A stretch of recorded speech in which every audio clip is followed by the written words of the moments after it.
The course of the Boston Marathon weaves through several cities and towns that observe Indigenous Peoples Day, and this year the race, postponed due to the pandemic, is being held on that day.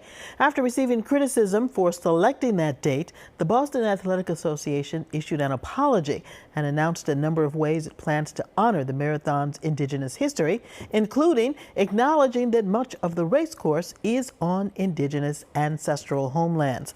Well, this will be the race's 125th year, more than 900 days after the last in-person Boston Marathon took place. The runners face a daunting 26.2-mile road that stretches through 8 municipalities, and 2 of them join us today. Jen Knuge and Antar Johnson, both members of the National Black Marathoners Association. Welcome to you both, and thank you for being here. Welcome to Boston. Thank you. Thank you. So, Jen, this is actually your 17th Boston Marathon. Tell us how you got started in the first place and how you stuck with it for nearly 2 decades. Thank you. It's actually a funny story. I worked at John Hancock and they were looking for an employee team. You know, they're a big sponsor of the marathon. And I had never run more than 20 minutes on a treadmill. Once I went to that meeting and I saw 90% of the room was running for the first time, and they had a coach. So that's how I signed up, and I just never stopped. So Jen, what does running do for you, both physically and mentally? It is literally my therapy. It is something that I feel if I don't go out for a run, I just don't feel the same. It clears my head.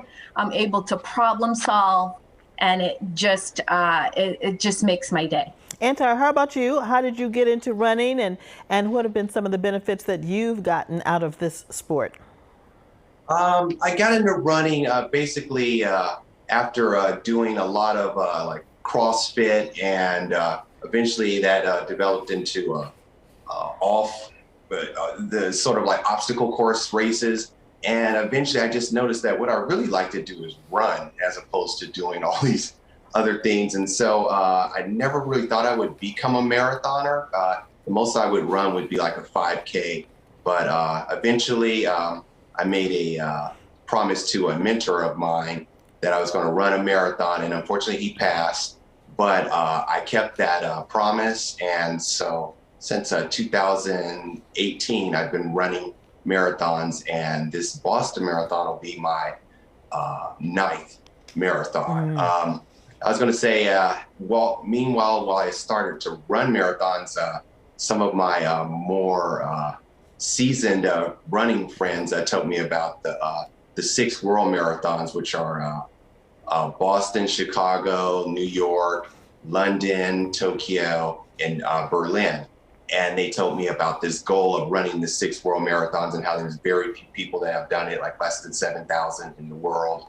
And how most of the time, in order to run these marathons, you have to be associated with charities.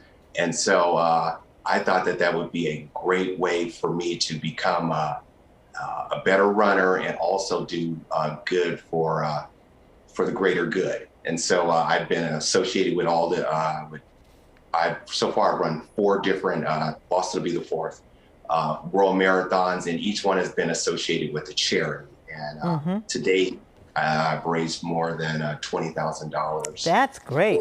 That's great. So, I am sure you're going to reach your goal as you run all around the world. Andrew, I want to ask you about this. In February 2020, Ahmaud Arbery, a black man jogging near his home in a Georgia suburb, was shot and killed by 2 white men, giving rise to the phrase running while black. So tell us what you feel about doing something you love while still being concerned that others might react to seeing you, a black man, running in the neighborhood.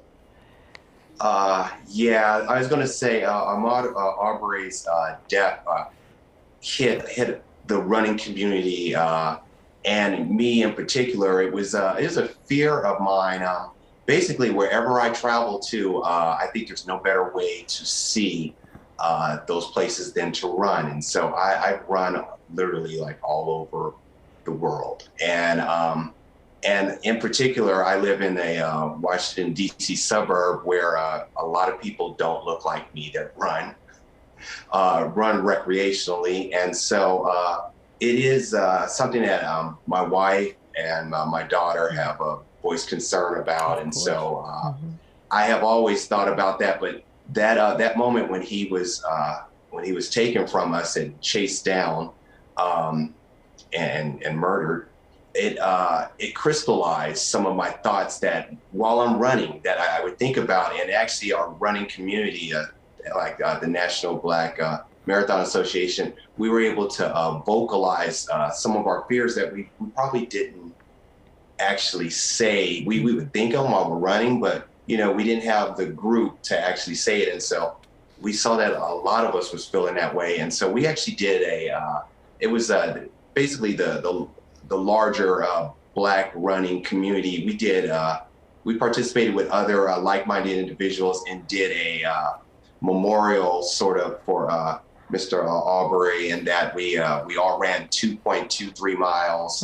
And at the end of it, we sent like a sign of solidarity or memorial. Let me ask Jen, you said Arbery's murder had a profound effect on you too and made you start running indoors until you found the support that you needed. Tell us about that, Jen. Yeah, it's so funny. I think he said it best. It's just something I never thought about before. I don't know why, but maybe because I ran really early in the morning. I'd run before work, and I really run alone a lot and just never noticed it before. And as it was mentioned, like the whole running community, it just kind of, I don't know if it was a phobia that just came over me, and I just developed this fear of going out to run on my own.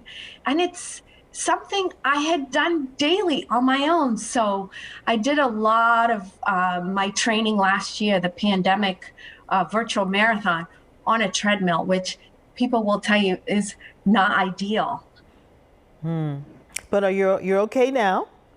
Yes. Oh, like he said, you find groups of people. There's Black Girls Run here in Boston, and we can run around Franklin Park.